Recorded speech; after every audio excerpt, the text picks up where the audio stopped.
Do do do do da. All right, guys, welcome back to today's podcast. I'm your host Jackson. I'm here with my co-hosts Sean and Nick. Hello, Sean and Nick. What's up, guys? Um, we have a great guest on today, and his name is Jake. From State You're Farm. not gonna just Jake. That's all you're gonna say. Jake Adams. Hello. Yeah. Hello. Hey, what's up, Jackson? Thanks for having me. That was a riveting intro. Thank you. So, we did a little research. No, I don't mean it like that. I mean, we did some research on you, but basically just for those of you, because you're a comedian here in the golf world. So if somebody is listening to this and they don't know who you are, who are you? Great question up top. Yeah, man. I just started making some content for golf culture last year. I've been doing stand-up for about 8 years in Los Angeles, and I just was living in New York for the past couple months. But I never made any jokes about golf because there was just like no crossover between like the people I caddied for at country clubs and like the people who'd go to comedy shows. And also just like growing up caddying, having to like listen to like all these like rich old white dudes tell jokes and I have to like fake laugh because they're paying me, made me like so frustrated to not want to create any content for them until last year when I was like, I love golf. I've been playing my whole life. I went to this like dumb golf college.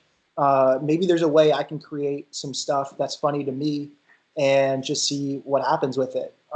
And as you may know, because it's just such like a kind of niche industry and there's such a lane for creating comedic content within that world. So I've been able to like get way more jobs already in golf than I have through like the first 8 years of doing stand-up. Oh, that's awesome. Yeah, it seems like it's taken off in the golf world right now for sure. I know you're on TikTok. I see you on my For You page quite a bit, to be honest, on TikTok. I didn't even really know anything about you, and I kept seeing your videos on my For You page. And then Jackson just texted like, "Yo, we're interviewing this guy," and I was like, "Oh shit! I've seen so many of that guy's videos." Yeah, the TikTok's great. I'll admit, I stalked the hell out of your Instagram profile. So, so you have a podcast, right? Yeah, it's called Country Club Adjacent. Country Club Adjacent. All right, so I'm gonna try and link that here, but if not, go listen to Country Club Adjacent. Yes, man. We have like some of the biggest names in stand-up comedy just on like giving their take on the golf culture, which a lot of them have like honestly not really played golf before or like, kind of know somewhat about the game, but just to have that like, kind of that different take, which I don't think the golf culture has really gotten so far. So yeah, that's awesome. Who would you say the biggest stand-up comedian you've had on is? So far, maybe like Jay Larson. If you look up he has this one video on the Laugh Factory YouTube. It's got like I think like 20 million views. It's about like getting the wrong number. He's so funny, man. But he's been on Conan a bunch, and cool. he's on all the stand-up stuff that you can do. Wow, that's awesome. Who do you? What are your plans with this podcast? Just to keep doing it, man. It's nice to like have a thing every week to like feel like I have value in my life. Yeah, it's awesome. Yeah. Do you have any like big guests coming on or? Are these? I don't. What's with I feel like you're just recycling questions. I don't. Now. Like, I want to know. Like how is it like like you've got some good guests on it already, so that's huge as it is. Like it's got to be. You got to be super pumped for it, like.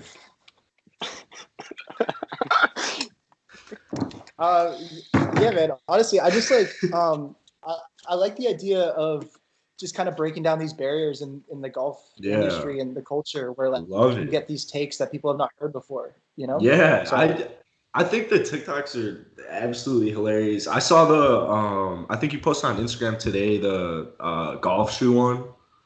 Oh yeah. Yeah, that one was man on hysterical. I like yeah, that. he was such a nice guy. I do kind of feel bad about taking advantage of him for own personal gain. But it is kind of, I hope that people see it in a bigger umbrella of just like trying to break down like all these like goofy things about golf culture and like how it's still like patriarchal and just like a fraternity for old white dudes and like where I think that the industry should change and shift. But sometimes I have to do it through these satirical videos that seem kind of like trolling or whatever. But it's really just to like get, obviously, to grow and get like a seat at the table in the industry, and then hopefully to like make some change in the future. But this is the vehicle that the only way I know how or that I'm good at or I find my voice doing. So, some people would just be like, oh, this guy just. Some people would just be like, oh, this guy just like shit on this old white dude for no reason. And that's fine. I mean, that's your take, but I just know that the intention was bigger. It is kind of hilarious.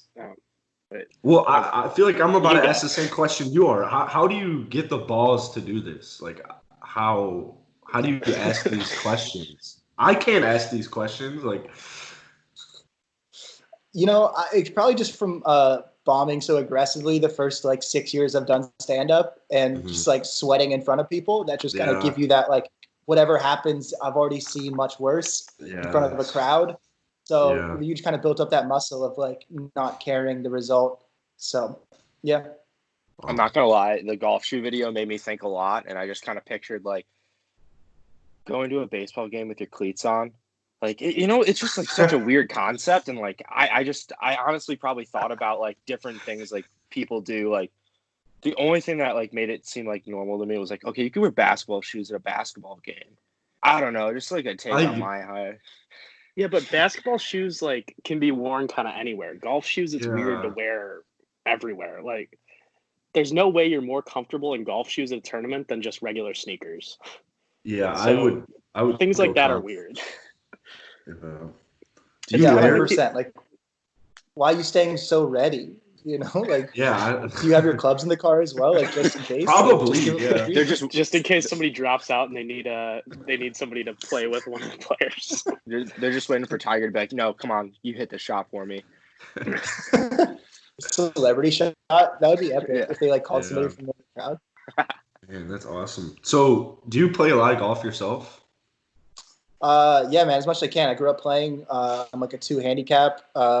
So yeah, like, to keep that game going and chirp as much at other people as I do, I got to be able to back it up on the course. I saw I don't know if it was on Instagram or TikTok, but I saw you guys were mic'd up on the course, and it was just like it was just a small clip, but it was like really fun. You guys were mic'd. I think you hit like 2 and you couldn't see either of them or something. Is that for the Instagram that was with, or TikTok? I actually posted on both, but more recently on TikTok. But yeah, that was with this comedian Blake Weber. He used to go by Blake Vapes, but then he switched over. I don't know if you guys remember him, but yeah, now he just does like voiceover of like animal videos, and it gets like millions of views. But he also fucks with golf. We just I used to do this thing in LA just to play all the private courses. I probably shouldn't say this publicly, but use it at your own advantage. We'll cut it out. It's all right. I've already had my time now. I can like hopefully just get some free golf. But I used to just call every single private country club and just tell them that, hey, I'm calling from this country club. I'm the assistant pro here. I was just wondering if you guys have any like municipality, any industry rates. And like 9 times out of 10, the nicer the private club, the easier this would be. They'd be like, yeah, come on out. We're pretty open out here. And I'd be like, okay, great. I'm bringing one of the cart barn guys. Is that cool? They're like, yeah, absolutely. So I played free golf for probably about 1.5 years doing that. And that's how I shot a lot of those videos at private country clubs. Oh my God. So I would bring a camera crew as well. That is absolutely genius. Wait, so a quick question about TikTok. Okay. Do you actually scroll through TikTok ever, or do you just use it strictly to promote your content? I definitely look at some videos. They're like interesting enough. I mean, I spend a lot of time on TikTok, but God, is it just the cringiest collection of people?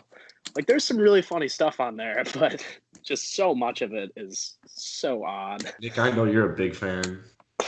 I'm a big TikTok guy. Yeah. in and out. But I'm actually more interested about the country club thing. Like, Yeah, that's so I cool. honestly, I've done that. So I worked at a country club and I was all three of us worked at a country club, but I would just sneak on like Mondays all the time at different courses, like around like the Chicagoland area. And I'm probably gonna try that this summer. We're definitely gonna try. I did that at a few courses last summer. I was with the Cart Barn guys. I'm just a caddy, but all we said was we worked at a pretty exclusive course, so we just said the name of the course, and all these courses just let us on free. It was pretty sweet. Wow. But yeah, it's wild. Yeah. Yeah, but that's the great thing about the golf industry is like it's so open to like if you work in it, you can get all these. That's like why you work in it, to like get these products on discount or this free golf. So people don't think twice about it. Yeah, and Nick, I know you do that. Yeah, I do that because I love anything free. But wait, so you said you played golf in college. What golf school did you go to? So, everybody makes mistakes in their lives. I went to this place called the Professional Golfers Career College.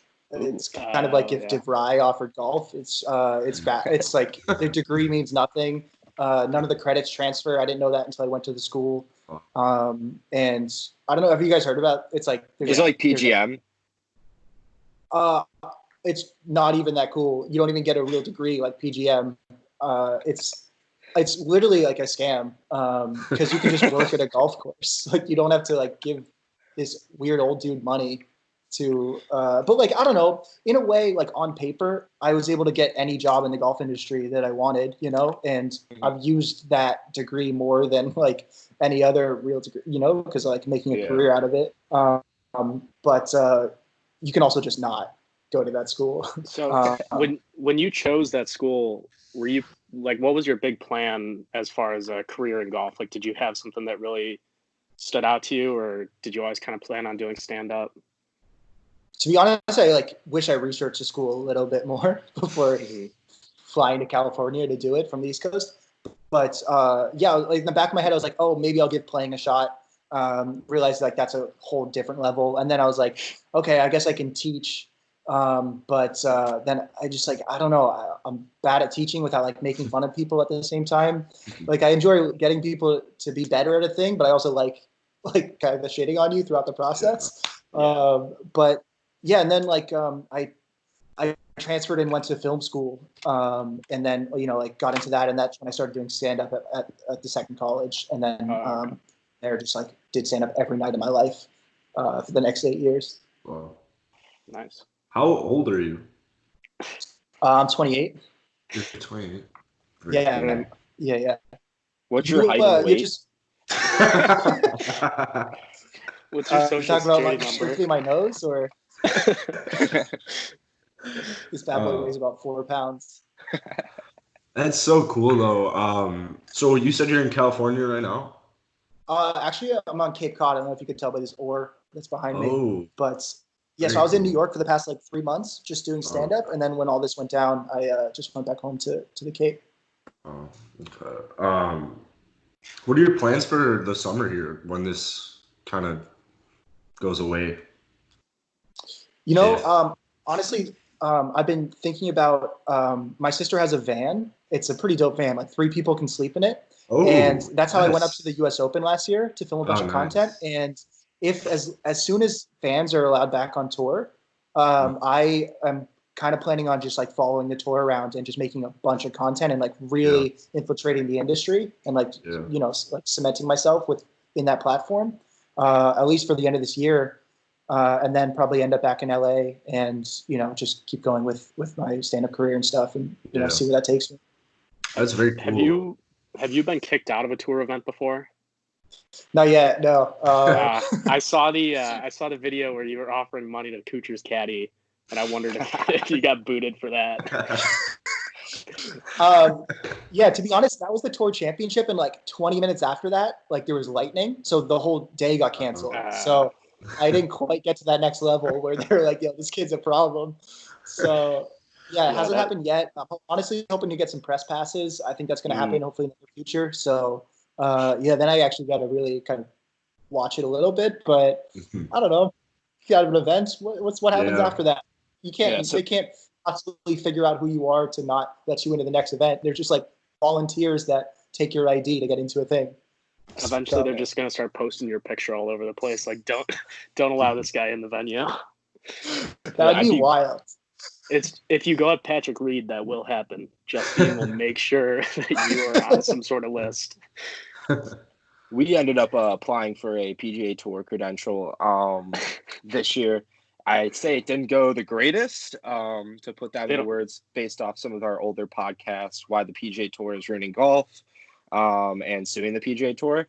We got a nice email back on saying, basically, we'd love to kind of give you a pass, but like we just don't know why, you're saying these things about the PGA Tour. So we're working on it, I'd say. Yeah.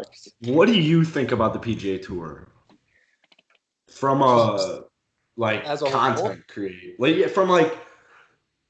I feel like they don't do a good job at spreading the game. I feel like they try and take all the money in the industry, which then makes it a problem sharing pretty much like any live golf when golf comes back on.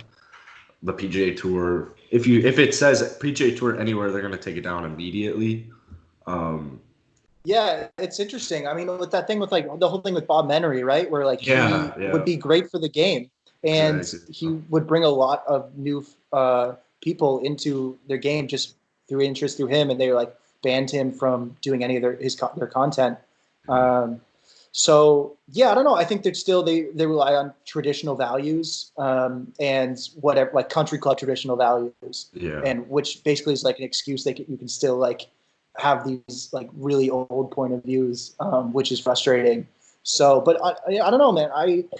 It's such like a tight line because like I want to work with them, but also I want a lot of things to change. So yeah, it's interesting, man. I don't know, but. So all three of you guys are behind the Golfballing account, or is that just you, Jackson, and you guys just all do the podcast together? Yeah, it's just me, and then Sean and Nick help with this podcast. It's going good, yeah. I mean, yeah, you've been killing it, man. Thank you. I have. Yeah, Oh, go ahead. I got it written down. Well, yeah, I mean, just like with the platform that you've built for yourself, I'm not sure what steps you've been taking to like really monetize and stuff like within companies, but I listened to your interview with Sean from Golfball, and obviously that guy's like conquered the game of like working with companies. But like even on my level, which is not even to 10,000 yet, I just because it's such a niche thing and like comedy within golf it's so hard to come by. To like reach out to like individual companies. Like later this week, I'm what's the name? Short Par 4. Like I have a call with them to like create some original content for them, and like Chippo and like all these different companies that like market within comedy. Like especially with your platform that you've already built like almost a 200,000 followers. Like if you can create some original comedy content for that, like I feel like you would really kill it if you like reached out individually, Yeah, that's what we have planned here for the YouTube in the summer, and that actually leads me to a quick question of you. Do you have a YouTube? Yeah. I post all like my longer videos on there. Oh, okay. It's just at Jake Adams. Yeah, if you search like Jake Adams Comedy or Jake Adams Golf, you'll find it. Right. I got a content idea for you. I just kind of brain idea. If you buy one of like the full hazmat suits, like for the coronavirus, and then just show up and play a public round, and just film that, I think you get a lot of reactions. I think it'd be a little good content thing. Or just go up and start trying to give people handshakes. Yeah. When you said hand, I did not think you were going handshakes, and I got worried for a second there. We keep it PG. Yeah, that really handshake might be too bold for me. But that Corona suit's funny. Yeah, that's once golf courses open back up in Massachusetts, I'll get on that while I'm still here. What is golf in Massachusetts looking like right now? Nothing. Yeah, man. I was hitting some shots into my lake yesterday. I set up a chippo on a cranberry bog. It's sad right now. Do they have any plans to open up? Because we're Chicago here, Illinois, May 1st. It's opened. Yeah, I think the reassessment is May 5th here in Oh, Massachusetts. So we'll see what happens with golf courses after that. But check this out. yeah, very cool. You're a 2 handicap, so best round. I'm gonna ask 2 questions actually because I'm curious. What's your favorite course you've ever played, and what's the lowest round you've ever shot? Probably where I used to caddy in LA Bel Air Country Club. Ooh, That course is sweet. Course. very cool. Yeah. You can't eat at Yeah. Bel Air. Very cool. Yeah, when I first moved to LA, I caddied there for like 4 years. Didn't they host the USAM a few years ago? Qualifier, yeah. Okay. Very Yeah. cool. And growing up in a tournament, that's when I was at my peak of golf. It wasn't like anything too low. I was 68, but like in a tournament. But yeah, that's about as low as I went. Wow. Never really got to that next level, Yeah. I 68. just chirp at golfers. Yeah, right. That was what I liked. Shoot. I had a question. I don't remember it anymore. That's okay. People like to see this process. This is why people keep coming back. Like kind of pull the curtain back a little bit. Yeah. Really let them hear those wheels turning inside. It takes a while sometimes. It takes a minute at least. Oh, but you get there, man. You built something for yourself at such a young age, So I can't you think. have this like slow persona, but I respect it, man. I know that you're hiding something. Yeah, if so, we're gonna put this on YouTube because it's our faces, which we've never done before. So yeah, if you're on the podcast, or if you're on YouTube, what's up? But wow, that's great. Do you have any comment, Nick? Sean? No, I'd no, love to hear comments from you. So like, this is a question for Jackson. So did you just completely forget the question, or you still thinking about it? I've pretty much completely forgotten and completely forgotten to think about it. So I think he's still rattled about Jake roasting him before we even started this interview. I should have had that recorded. Shitting on your interview skills. That's exactly what Sean after the podcast is like. He's like, yeah, so next time maybe write some stuff down. And I always have stuff written. I've never suggested that before. I always have stuff written, but then I get guys like Sean and guys like you, and I just feel like you're just completely chill people I can just talk to. But then there's moments where it's like I have no idea. You're like, oh, I shouldn't have smoked a bowl before this? Yeah, pretty much. I mean, without editing, I would have no career. Moments that are editing is a wild concept, to like really make yourself look like you're way sharper. That's the difference. We're just all natural. We don't edit. That's why we don't have a career. So who's your favorite golfer? Wow. I mean, obviously Tiger is just like a real treat. Doesn't count. But to be really honest, like I don't really know them personally that well. Like I got to do a commercial last year with Ricky Fowler, and that was cool. To like kind of get to know him a little bit that way. But like other than that, like I haven't really like had that face to face, so I don't really know their personalities other than like what you see. And so hopefully, like in this next year, I actually get to like hang out with some people and like figure out if people are like actually funny or have a personality, or they're all just like been in the country club their whole life and don't tip their caddy. Do you I don't know, I feel like because Nick and I used to work together at a golf course, I feel like just being at a golf course, it just has like golf ideas coming at you all the time because you're there. Golf's everywhere. I feel like it's a great source of inspiration. Are you past the caddying career?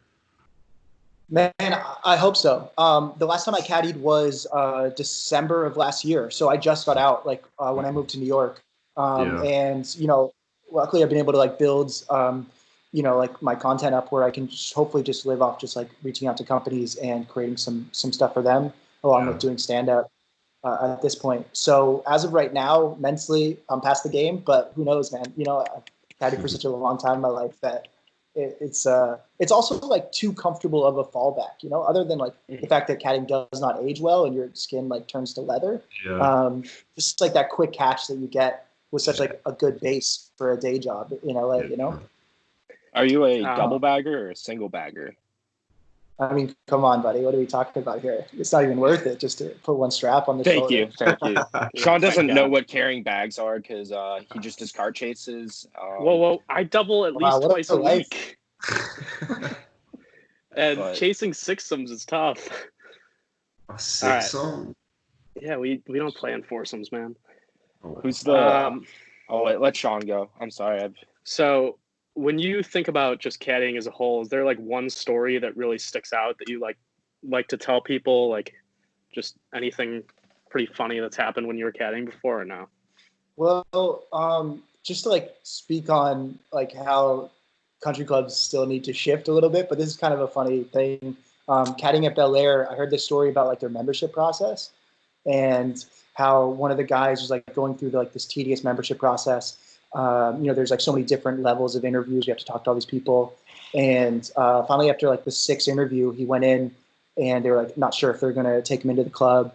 And then a guy on the board of the directors asked him, he was like, oh, by the way, does your wife play golf? And the guy answered, he was like, oh, I never thought to ask. And they were like, oh, great, you're in. I work in an all-men's club, so I I see people like that all the time. Isn't that wild? Just like how in 2020 there's still clubs that like you can only be a member if you're married to a guy who's a member, if you're a woman, and just like all these wild restrictions. Yeah, it's crazy. Yeah. Who's the most famous person you caddied for? Luke Wilson, maybe Doc Rivers, Will Ferrell, actually, probably. Yeah, Will Ferrell for sure. That was at Wilshire Country Club though, not Bel Air. He's a member at Wilshire.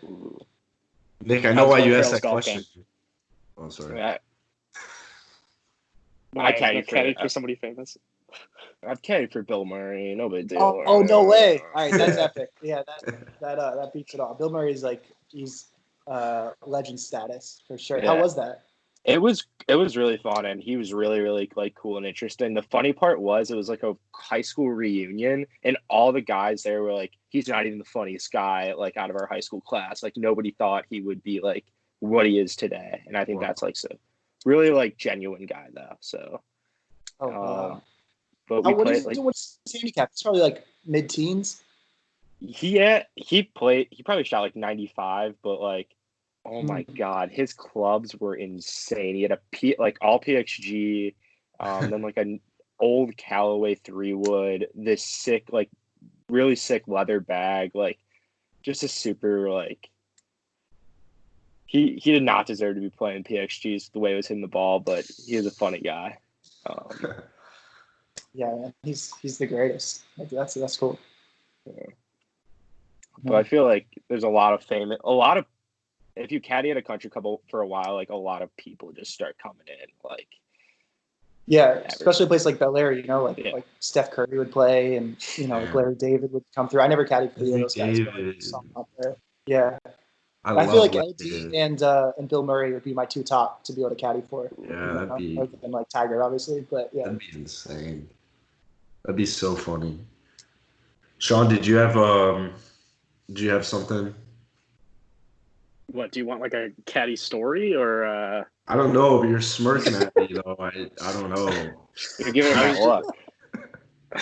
Sean, do you have any value you can add? Come on, man. I mean, what's your favorite food, I've Sean? caddied for like, what's my favorite food? Yeah. Peanut butter. What? What's your favorite White Claw flavor? That's a tough one. It's either black cherry or lime. Jake, what's your favorite White Claw? I'll go with black cherry. Black cherry. Hey, Jake, what's your favorite food? Okay, honestly, I really love like a really well-crafted sandwich. But if we're talking strictly condiments, which we weren't, I would go chili crunch. Shout out Chili Crunch, greatest condiment in the game. Please check out Chili Crunch. Wow. We'll link that in the bio. Was that a sponsor? Yeah, shout out my Sponsor girl viewers? Susie. She's the creator of Chili Crunch. Never met her. She's like 80, but she really created something great. Thank you guys Sounds like a lovely woman. Thank you guys for tuning into today's segment of Hey Jake, sponsored by Chili Crunch. Body Armor. Do you ever fake makeup sponsorships? Because we've done that in the past. You've done that in the past. Yeah, it's not something to be proud of. Yeah, no, like we just kind of like a joke. A joke. Yeah. Like this podcast sponsored by Body Armor. Use code GB for 10% off your order at Jewel Osco. I don't condone. Hey Nick. What's your favorite food? Okay, why are we doing food right now? Because this is part of the podcast, Sean. I like cheese and steak quesadillas. Okay. Cheese and steak. Steak and cheese? I say cheese and steak. I think that's just the easier way to do it. Hey, Jake, quick question. Now that we're sidetracked. I'm sorry, is somebody doing a Rubik's Cube? What is that Nick, noise? stop. Yeah, that's so annoying. You're cutting a Propel bottle. Dude, I just found this pocket knife in my room. Sorry. Yo, Nick, twins, man. Oh, my God. I'm sorry. I don't even want to ask Jake my sidetrack question because that was just too sidetracked for the sidetracked segment of today's episode. Okay, he's got a knife in his mouth. Jake, I don't want to waste your time here. On YouTube now. Yeah, this is for sure getting taken off YouTube. Jackson, how are we supposed to monetize this? You guys are edgy. Apparently. Okay, we're gonna appeal to a whole new type of Sean and Nick, we're gonna ask Jake one more question each, and then we're gonna let him go to his day. Nick, you're not good off the top of your head, so I'll give it to Sean. Sean, you have the floor. I was waiting for you to start. Well, I could ask. Here's how it goes, Sean. I could ask Jake a question right now, and it would be really stupid, or I could wait a minute. Yeah, Sean, can you just go and have it be less stupid. All right. All right. Here's a question I've always liked debating with people. They ask it a lot on the Foreplay podcast. I don't really love that podcast as a whole, but it's an interesting topic. If you had, I won't take shots at the PGA, but I'll take shots at Foreplay for sure. Yeah, everything it's about wild them that their bothers name me. is so sexual because they're like the least good-looking people in golf. Oh, I know. Riggs just shaved his head. He looks horrible. That's a whole nother. Sean of podcasts, like a cool name, kind of, but like just really drops the ball as far as quality. They might be the least funny people in golf, or no? Maybe. They're just like for trying to be funny. They're just so like. I just think Lurch and Frank make it unbearable. But bro, here's the thing. One, they don't post any of my content, so I don't see it all. But also, I just feel like there's so many moments that, like, at least as a stand-up comedian, you always each word, each line pushes the needle forward, and you're like building toward something. And like, as a fan of golf and like comedians that are in that world, like, I don't want to see people just have a moment meeting somebody and like shaking their hands. Like, that's great, but then like have things prepared to like create a moment or create this content other than just like you getting to shake Tiger's hand. Like they have all the access in the world. Like I was at the US Open when they were, and they had all this like, you know, like VIP press pass, and they had all these moments to like talk to every player. And they just like, it was so just like, nobody remembers those moments. They're just like generic and then just like shaking hands. And that's truly where like the frustration comes from like having that big of a platform and then just like not doing that. It's so frustrating. I know. They do no work ever, and they get so many listens. It's just absurd. Yeah. So really seeing them get those opportunities, that's truly when it clicked into gear, and I'm like, okay, let's go. Like I can't wait to get to that moment where I'm given that kind of spotlight.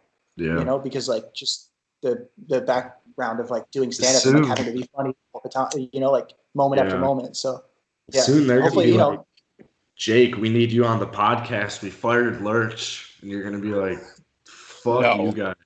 You're gonna be like, You're gonna be like, don't go listen to the Golfballing podcast. You might hear some shit you don't want to hear. I mean, they'll probably turn it off after they hear, "Hey Jake, what's your favorite food?" Yeah, we might be good. This is bonus. Just like the credits after that food stuff. Sean, what did that lead into? Yeah, I was gonna ask a question, but I don't even want to give them that kind of credit. Like, I don't want to. Well, I kind of want to know what the question is now. I was gonna ask. Oh, shoot, my phone switched to Snapchat. Oh.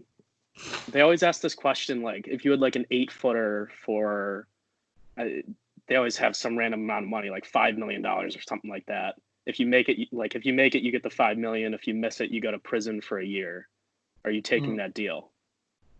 I always think that's 100%. So interesting. Yeah. So, what are your thoughts?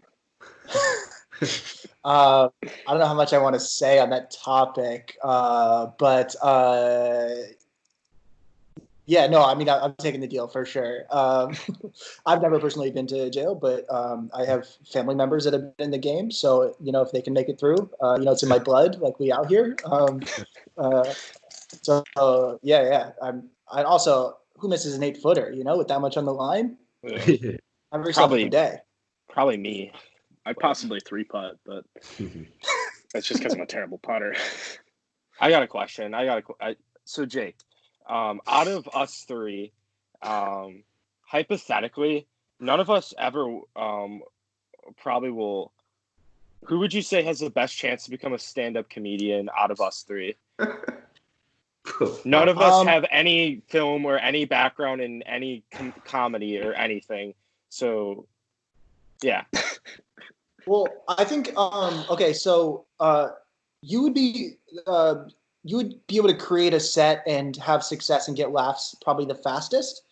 I would say that Jackson overall, if he could possibly form a sentence together and like a string of sentences, and he could probably have the most success because he got a built-in persona already. Yes. And like people would attach onto that.